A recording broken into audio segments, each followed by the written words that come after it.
Hi everyone, welcome to digital GK classes. तो आप सभी के बहुत ज़्यादा कमेंट्स आ रहे थे कि आप हिस्ट्री, पॉलिटी एंड ज्योग्राफी का मिक्स क्वेश्चंस लेकर आइए बिकॉज समय बहुत कम है। तो मैंने सोचा कि क्यों ना ज्योग्राफी के मैराथन से पहले, पॉलिटी के मैराथन से पहले और 1857 की क्रांति से जो क्वेश्चंस पूछे गए हैं, हम उनका जो है मिक्स क्वेश्चंस देखते हैं, जो कि TRE 1 TRE 2 में आपको 1 से 5, 6 से 8, 9 से 10, 11 से 12 सभी में देखने को मिला है। बार बार ये प्रश्न जो है बीपीएससी के द्वारा पूछा गया है। तो ये मैंने सोचा कि आपको वन लाइनर पीडीएफ के थ्रू, जिसमें मैंने जो है एक्सप्लेनेशन जहां पर जरूरत पड़ी है एंड फोटोज वगैरह, क्योंकि ये ज्योग्राफी करेंगे तो आप यहाँ पर देख सकते हैं कि मैं मैप वगैरह सब कुछ साथ में लेकर आई हूँ ताकि मैं आपको अच्छे से समझा सकूँ। तो अगर आप पहली बार आए हैं और आपको क्लास अच्छी लग रही हो तो लाइक शेयर सब्सक्राइब कर दीजिएगा। अच्छा, पीडीएफ से रिलेटेड आप सभी के बहुत सारे क्वेश्चन आ रहे थे कि इंडियन नेशनल मूवमेंट की पीडीएफ डाउनलोड नहीं हो रही है, तो टेलीग्राम पे मैंने दोबारा भेजा है। उसकी वो फाइल थोड़ी सी बड़ी है, तो अगर आपका नेट अच्छे से चल रहा होगा तभी जाकर डाउनलोड होगा। ठीक है, बाकी भी सारी क्लासेस की पीडीएफ मिलेगी। कुछ लोग पूछते हैं कि सारी क्लासेस कहाँ पर है, तो आप यूट्यूब के प्लेलिस्ट पर मतलब डिजिटल जीके क्लासेस का प्लेलिस्ट पर जाएंगे ना, तो वहां पर सारी क्लासेस मिल जाएगी। तो चलिए, कम समय में ज़्यादा क्वेश्चंस करते हैं बिना टाइम वेस्ट किए। तो यहाँ पर आप देख सकते हैं कि हमारा ये हिस्ट्री का ही है। 1857 की क्रांति से क्वेश्चन है कि मार्च 1857 में मंगल पांडे ने विद्रोह का प्रारंभ कहाँ पर किया है, तो बैरकपुर में हुआ है। और ये विद्रोह स्टार्ट कैसे होता है ये भी आपको पता चल जाएगा कुछ क्वेश्चंस करने पे ही। ये क्वेश्चन हर बार पूछता है। बैरकपुर भी लिखा रहता है ऑप्शंस में, और मेरठ भी लिखा होता है, तो बहुत सारे लोग ना मेरठ लगा देते हैं। तो याद रखिएगा कि प्रारंभ आपसे पूछ रहा है बैरकपुर से।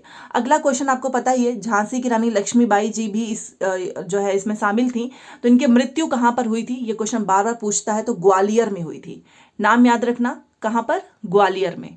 ठीक है, अब बिहार का क्वेश्चन है, तो कुंवर सिंह जो है वो बिहार से संबंधित है, इसलिए क्वेश्चन पूछा जाता है बार बार कि 1857 के विद्रोह के एक नेता कुंवर सिंह किस स्थान से संबंधित थे। तो ये बिहार से रिलेटेड है, और किस स्थान से पूछेगा तो आप बता देना, जगदीशपुर।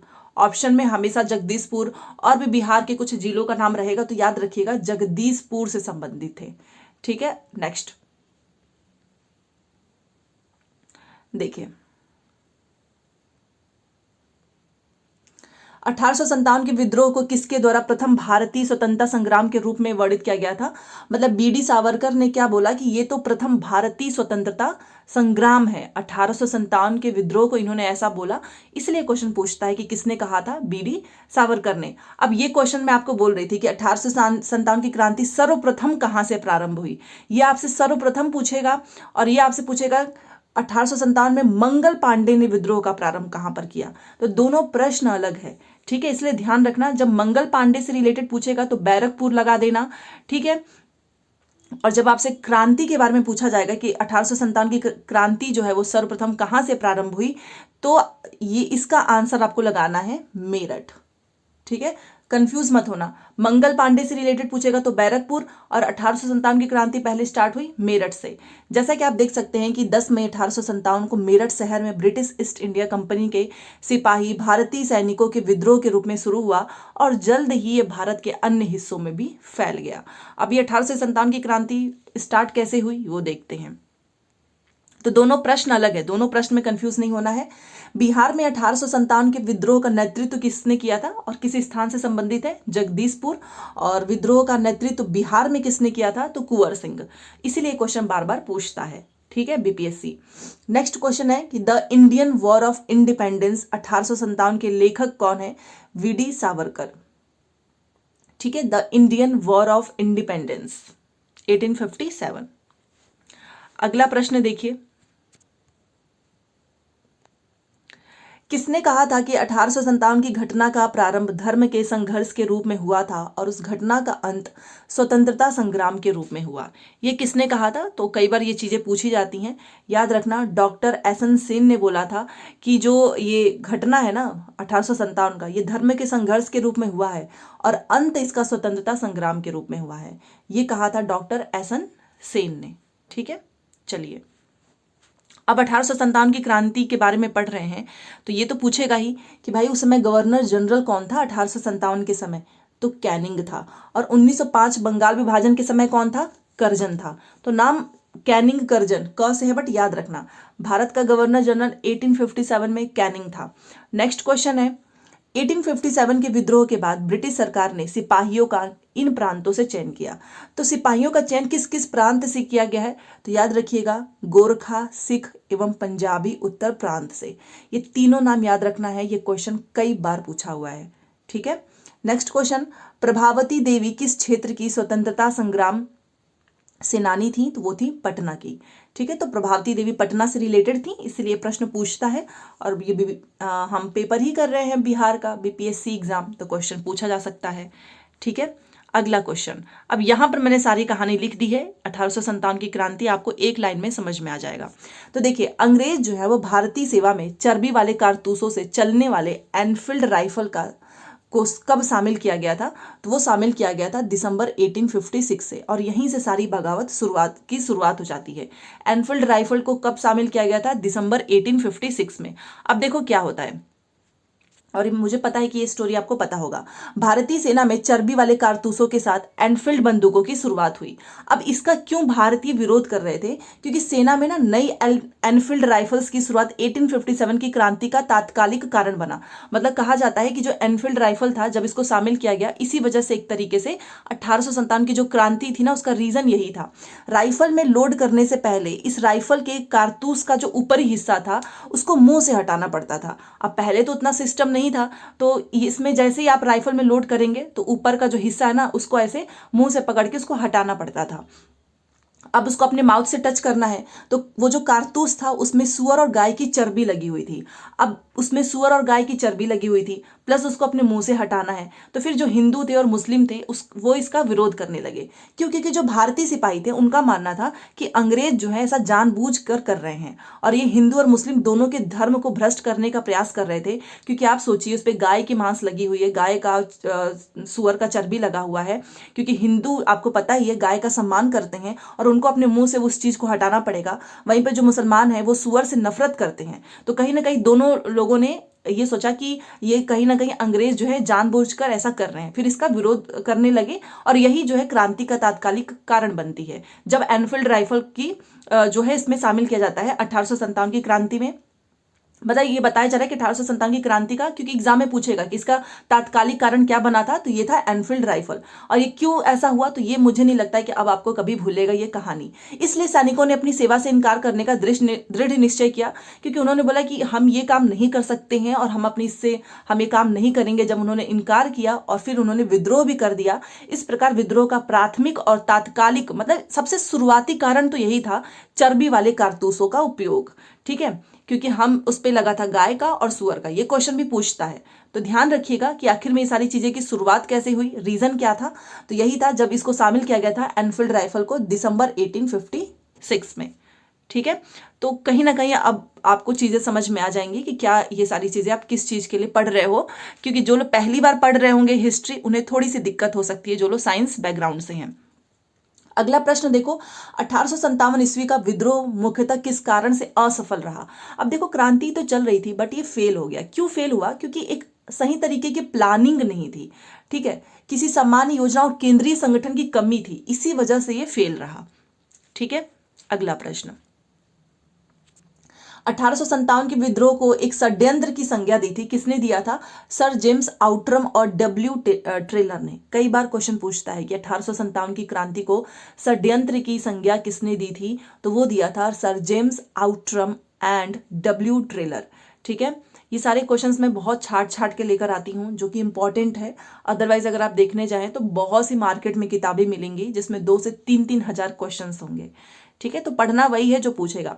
किस सत्याग्रह में वल्लभ भाई पटेल को सरदार की उपाधि दी गई? ये प्रश्न मैंने क्यों रखा है? क्योंकि इसमें लोगों को कंफ्यूजन होता है। बहुत सारे लोग बोलते हैं कि महात्मा गांधी जी ने इनको सरदार की उपाधि दी थी, कुछ लोग बोलते हैं महिलाओं का। तो देखो इसको कैसे सॉल्व करना है। सबसे पहले तो याद रखो कि किस सत्याग्रह में वल्लभ भाई पटेल को सरदार की उपाधि दी गई थी? वो था बारदोली सत्याग्रह। अब इसके पीछे की कहानी देखो। महात्मा गांधी ने द बारदोली सत्याग्रह में अपने महान संगठनात्मक कौशल के लिए वल्लभ भाई पटेल को सरदार की उपाधि दी थी। वल्लभ भाई पटेल को महात्मा गांधी ने सरदार की उपाधि दी थी। हालांकि बारदोली सत्याग्रह के बाद उनकी सक्रिय भागीदारी और उनकी भूमिका के कारण उन्हें गांव की महिलाओं द्वारा सरदार कहा कहा जाता था।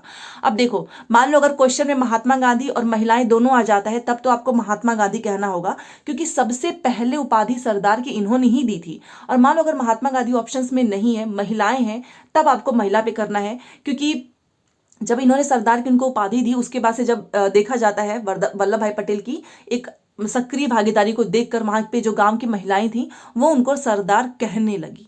तो स्टार्ट किसने किया था? महात्मा गांधी जी ने। तो वैसे ऑप्शंस में दोनों नाम कभी एक साथ नहीं आता है, या तो महात्मा गांधी दिया रहेगा या तो महिलाएं। बट अगर मान लो दोनों रखा है और कोई एक ऑप्शन है जिसमें लिखा है बोथ, तो आप बोथ पे टिक कर देना। ठीक है, तो ये क्वेश्चन है, तो इसको याद रखिएगा।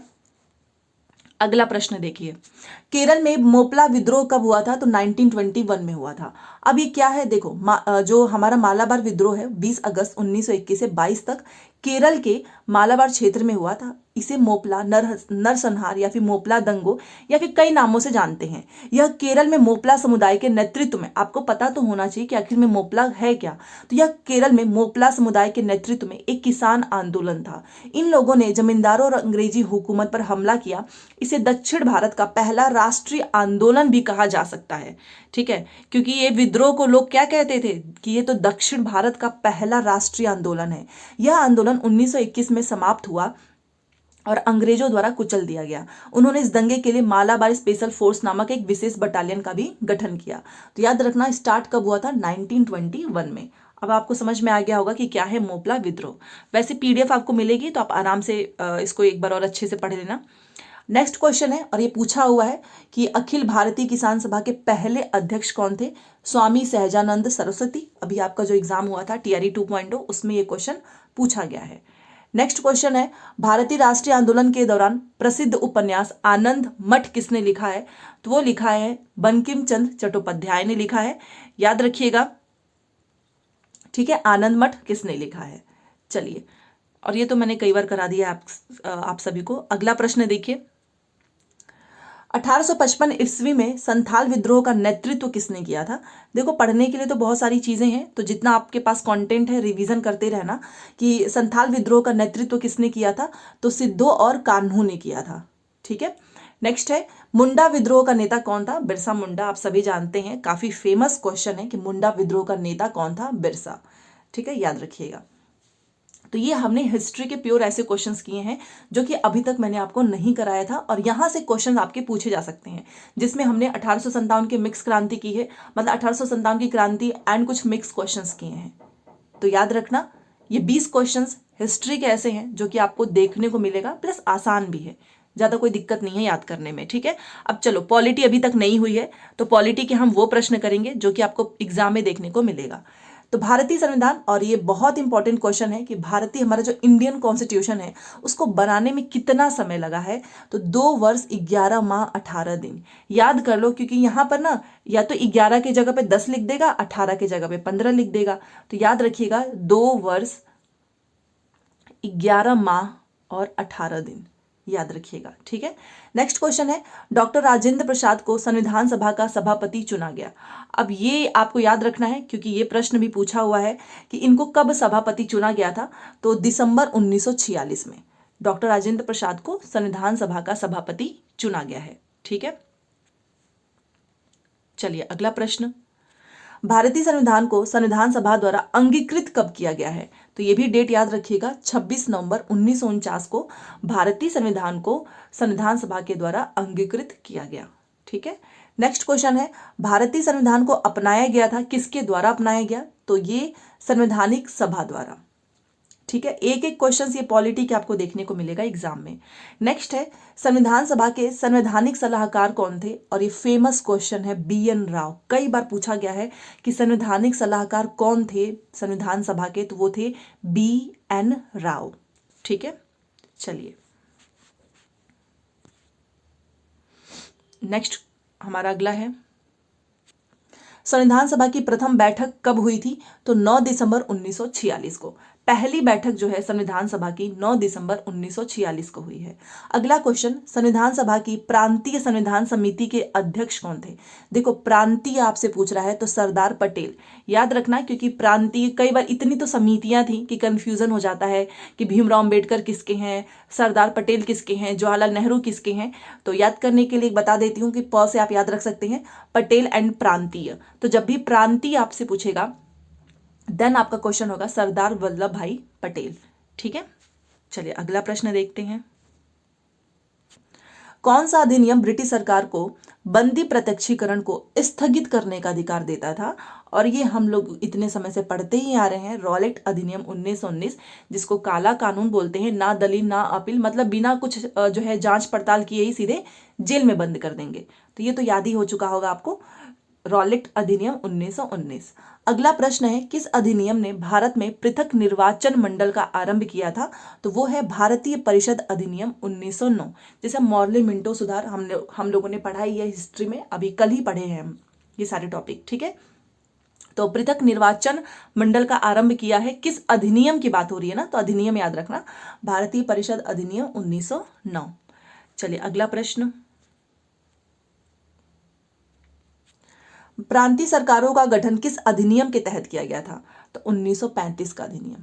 ठीक है, याद रखिएगा, प्रांतीय सरकार का गठन 1935 के अधिनियम के थ्रू हुआ। संविधान को 26 जनवरी के दिन लागू करने का निर्णय इसलिए लिया गया क्यों लिया गया? इतने दिन से हम लोग पढ़ रहे हैं कि 26 जनवरी 1930 को कांग्रेस ने रिक्वेस्ट किया था कि हमें इस दिन स्वतंत्रता दिवस मनाना है। ठीक है, तो 15 अगस्त 1947 एक क्वेश्चन पूछा हुआ है कि 1947 से पहले किस दिन हम लोगों ने स्वतंत्रता दिवस के रूप में मनाया था? तो 1930।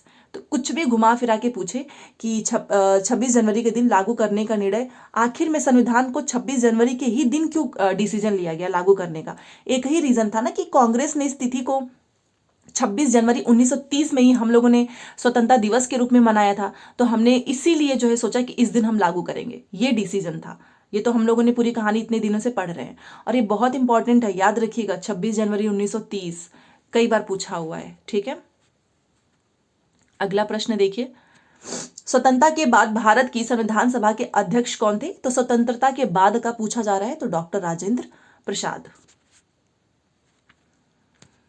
चलिए अगला प्रश्न देखिए, 9 दिसंबर 1946 को आयोजित संविधान सभा की प्रथम बैठक के अध्यक्ष कौन थे? तो ये थे अस्थायी अध्यक्ष चुने जाते हैं, बाद में हमारे राजेंद्र प्रसाद आ जाते हैं, डॉक्टर सच्चिदानंद सिन्हा। ठीक है, प्रथम बैठक के अध्यक्ष हैं। चलिए अगला, प्रांतीय और प्रारूप में कंफ्यूज मत होना, प्रांतीय पूछेगा तो सरदार वल्लभ भाई पटेल हैं और प्रारूप समिति के अध्यक्ष पूछेगा तो डॉक्टर भीमराव अंबेडकर हैं। तो संविधान सभा के प्रारूप समिति के अध्यक्ष कौन थे? तो डॉक्टर भीमराव अंबेडकर।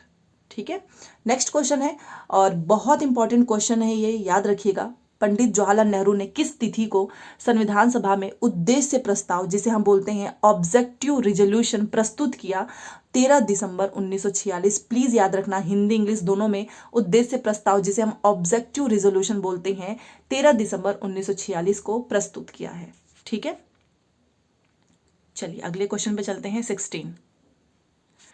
कितने वर्षों के विचार विमर्श के बाद भारतीय संविधान पर हस्ताक्षर किया गया था? कितने? लगभग 3, 4, 5, 6 ऐसे नंबर आएंगे, याद रखना 3।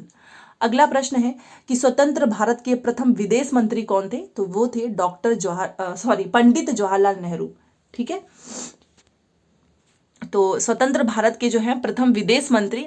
एंड थोड़ा सा मुझे फीवर एंड कोल्ड भी हो गया है, तो अगर आपको वॉइस नहीं क्लियर आ रही होगी तो प्लीज़ वॉल्यूम जरूर तेज कर लेना, क्योंकि मैंने यहाँ पर पूरा अपना 100% देने की कोशिश की है फीवर एंड कोल्ड में भी, तो आपको रिवीजन करते रहना है। ठीक है, पीडीएफ जो भी मिलता है आप प्लीज़ रिवीजन करना। तो स्वतंत्र भारत के प्रथम विदेश मंत्री कौन थे? तो वो है जवाहरलाल नेहरू। अगला प्रश्न है कि स्वतंत्र भारत का पहला केंद्रीय, देखो कोई भी चीज जो पहली हुई होती ना, कि पहली प्रधानमंत्री कौन थी, पहली मुख्यमंत्री, पहला विदेश मंत्री, वो जरूर पूछता है एग्जाम में। आप यहाँ पर देखो कि हम अधिवेशन पढ़ रहे थे, तो अगर उसमें पूछेगा कि पहली महिला कौन थी, तो वो आपकी एनी बेसेंट, पहली भारतीय महिला तो सरोजिनी नायडू। तो ये पहली वाली चीजें पूछी जाती हैं। उसी तरीके से आपसे पहला विदेश मंत्री पूछेगा, आपसे पहला केंद्रीय बजट किसने पेश किया था? तो आर.के. शनमुखम चेट्टी। तो ये भी आपको याद रखना है। ठीक है, अगला प्रश्न देखिए, भारत के संविधान का मसौदा तैयार करने के लिए संविधान सभा ने मसौदा समिति का गठन किया था, कब किया था?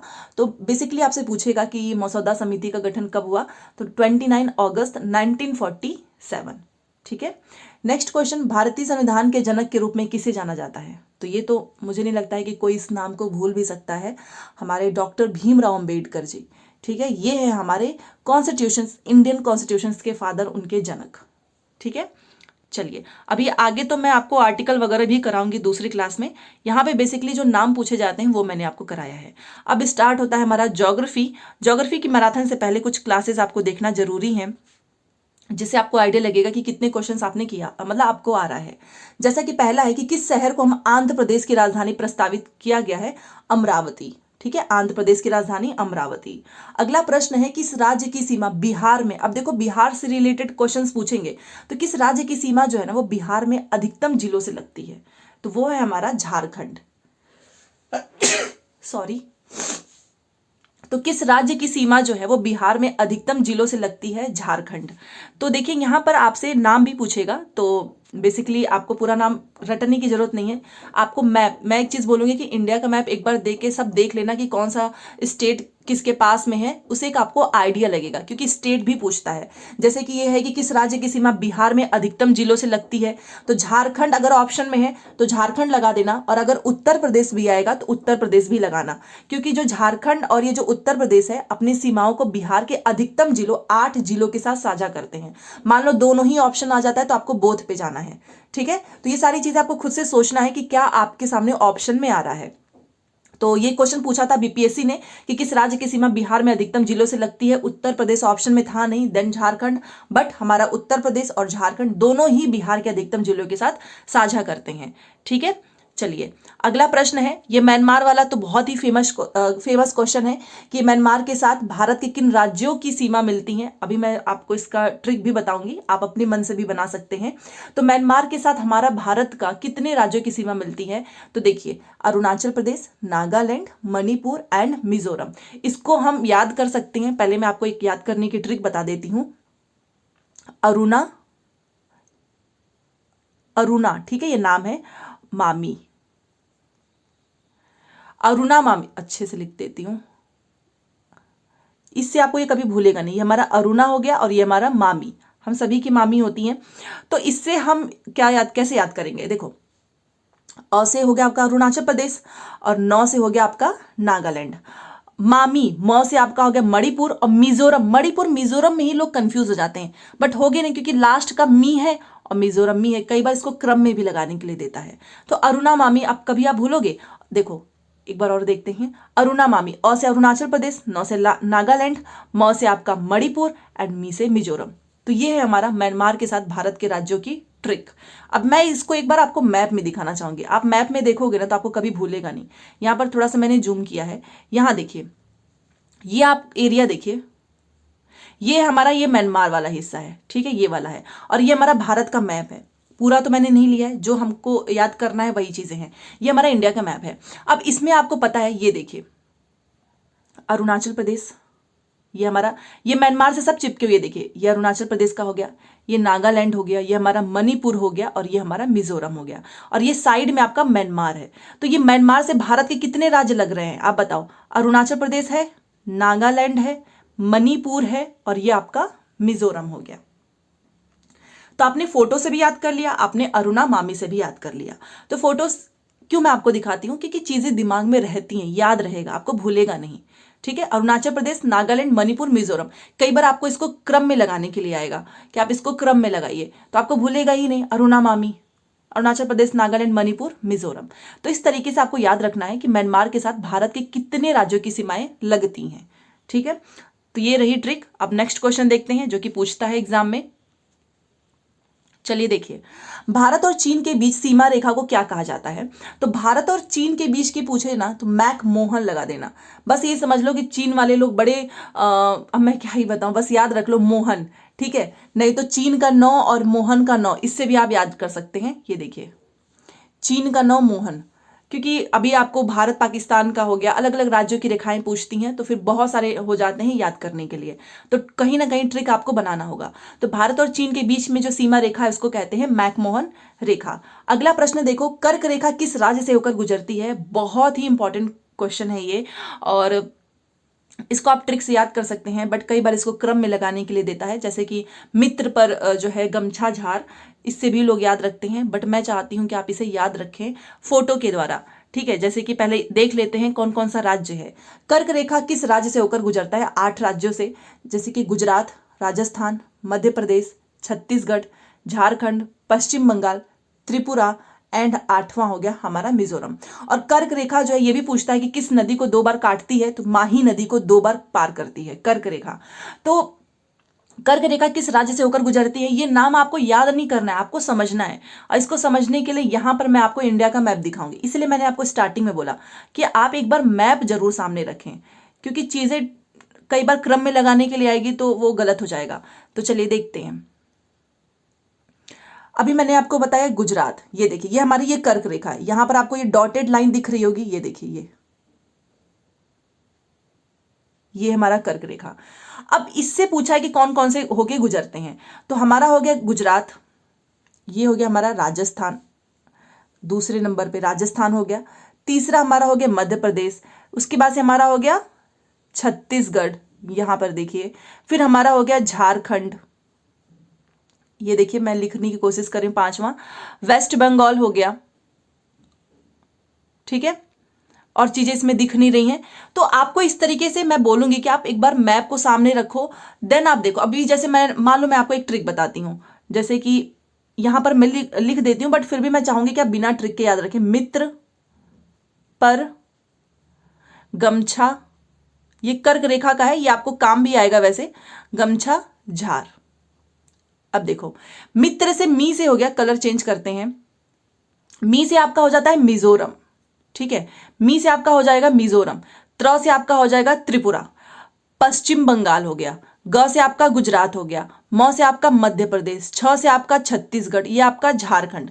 कितने हो गए? 1 2 3 4 5 6 7, तो जितने भी मान लो इसमें आ जाते हैं, तो इस तरीके से ये आपको याद करना है। और राजस्थान, हाँ ये रहा हमारा राजस्थान, 8 हो गए, तो इस ट्रिक से भी आप याद कर सकते हैं। तो ये आपका मित्र, मिजोरम, त्रिपुरा, पश्चिम बंगाल 3 हो गए, गुजरात, मध्य प्रदेश, छत्तीसगढ़ 6 हो गए, और ये आपका जो है यहाँ पर झारखंड, और र से आपका राजस्थान। ठीक है, तो ये एक तरीके से ट्रिक मैंने सोचा कि बता देती हूँ, बट फिर भी आप याद रखेंगे तो आपको क्रम में लगाने में मैप से आसानी होगी, अगर आपने मैप से देखा होगा। तो देखिए वही जो मैंने आपको ट्रिक बताई, वो ट्रिक यहाँ पर आपको काम आ जाएगी। एक बार आप स्क्रीनशॉट ले लेना ताकि आपको कभी भूले ना। मित्र पर गमछा झार, ये ट्रिक काम आएगी अगर आपको एलिमिनेशन मेथड करना है, कहीं पर भी आपको याद नहीं आ रहा है, आप मैप ही भूल चुके हैं, देन आप यूज कर लेना। तो ये देखिए आपका मिजोरम हो गया, ये देखिए ये रहा आपका, ये त्र से हो गया त्रिपुरा, ये देखिए आपका पश्चिम बंगाल, ये रहा, ये देखिए र से आपका जो है राजस्थान, ये देखिए र से आपका राजस्थान हो गया, ग से आपका पता ही है गुजरात, ये रहा हमारा, म से हमारा मध्य प्रदेश, ये रहा, छ से हमारा छत्तीसगढ़, ये रहा, और झारखंड आपका पूरा हो गया, झारखंड। तो वही मैंने आपको ट्रिक बताई है, तो इस तरीके से आप मैप से भी याद रख सकते हैं। अब मान लो किसी को इंडिया का मैप अच्छे से याद है तो उसे तो कोई दिक्कत ही नहीं, उसे पता है कि देखो भाई यहाँ पे गुजरात आता है, कर्क रेखा हमारे ऐसे जाती है, यहाँ पे हमारा गुजरात आता है, फिर हमारा यहाँ ऊपर राजस्थान है, मध्य प्रदेश है, फिर यहाँ पे छत्तीसगढ़ है, झारखंड है, यहीं पे आपका वेस्ट बंगाल है, फिर त्रिपुरा, और अभी मैंने आपको म्यांमार से सटा हुआ जो राज्य बताया था मिजोरम। तो हो गया हमारा कर्क रेखा, और कर्क रेखा इतने राज्यों से होकर गुजरती है और 2 बार माही नदी को पार करती है। ठीक है, तो सारी चीजें आपको पीडीएफ में मिलेगी, आपको जिस ट्रिक से याद रखना है ट्रिक से याद रखें, आप वीडियो को पॉज करके स्क्रीनशॉट ले लेना। ठीक है, चलो अगला प्रश्न देखो, मालाबार तट किसके बीच में स्थित है? तो याद रखना गोवा एवं कन्याकुमारी। ठीक है। अगला प्रश्न, कौन सा देश भारत के साथ सबसे लंबी सीमा रेखा बनाता है? और आपको पता होगा कि बांग्लादेश सबसे ज्यादा जो है सबसे लंबी सीमा रेखा बनाता है, और ये लंबाई भी पूछता है कि बांग्लादेश, भारत की सबसे लंबी सीमा बांग्लादेश के साथ 4096 किलोमीटर, ये नंबर पूछता है, 4096 किलोमीटर, और मील में है 2545 मील है।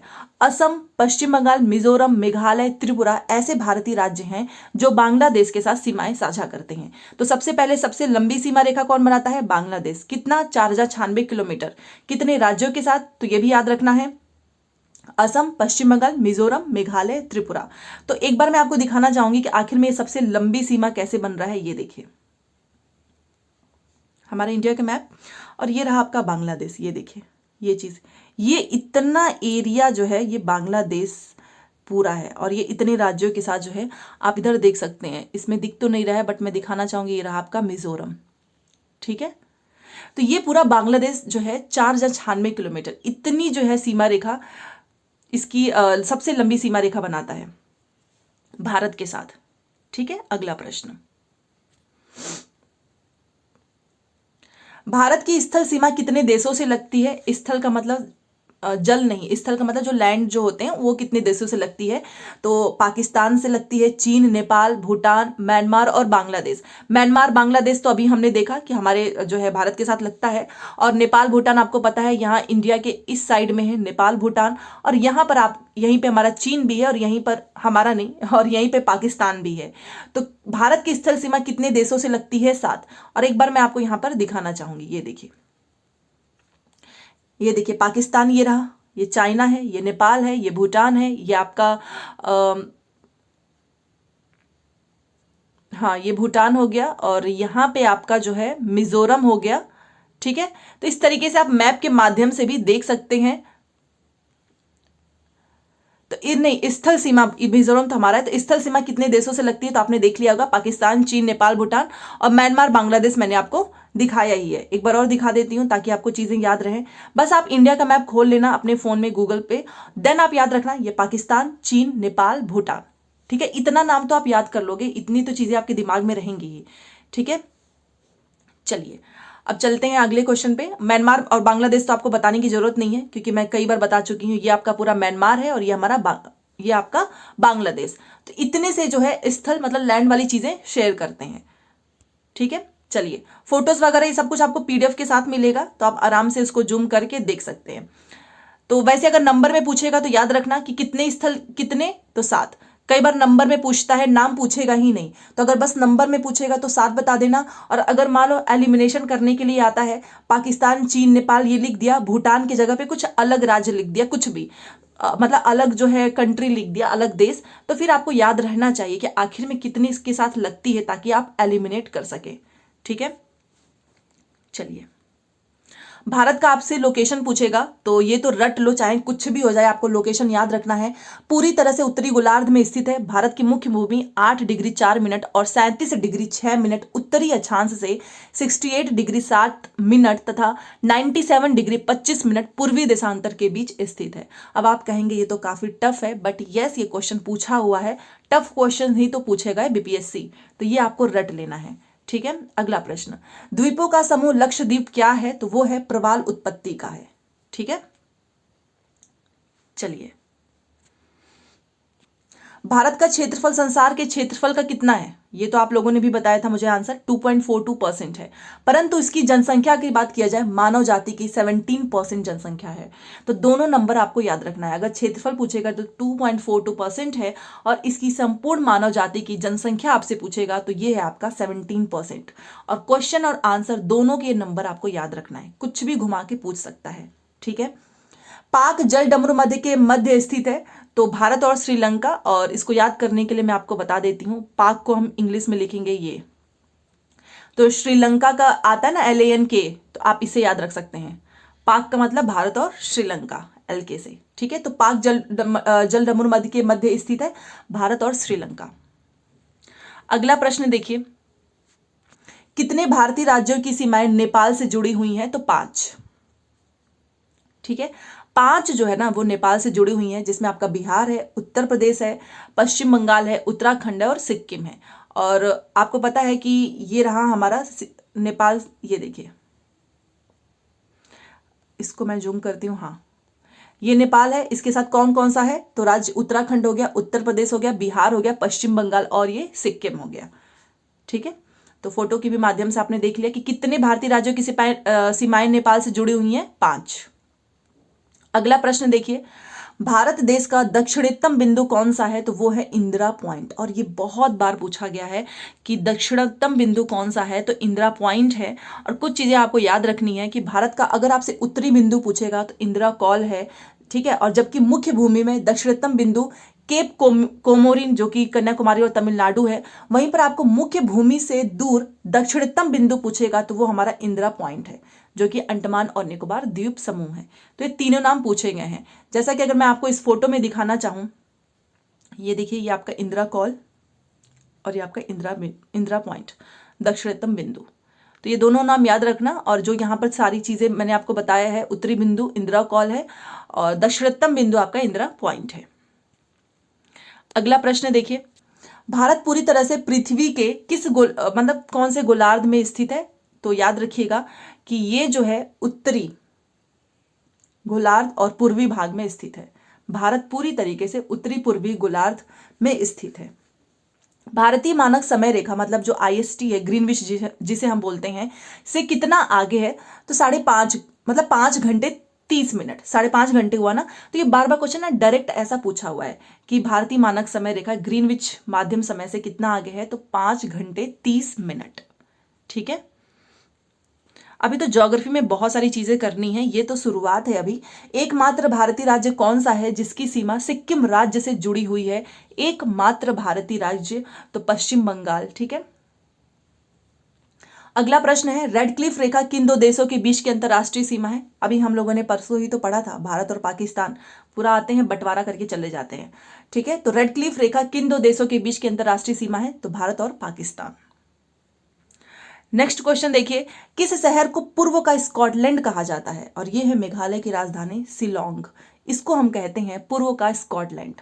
नेक्स्ट क्वेश्चन है, कौन सी जल संधि अंडमान और निकोबार द्वीप समूह को अलग करती है, तो वो है 10 डिग्री जल संधि। ये क्वेश्चन पूछता है कि 10 डिग्री जल संधि किसको अलग करती है, तो अंडमान और निकोबार द्वीप समूह को।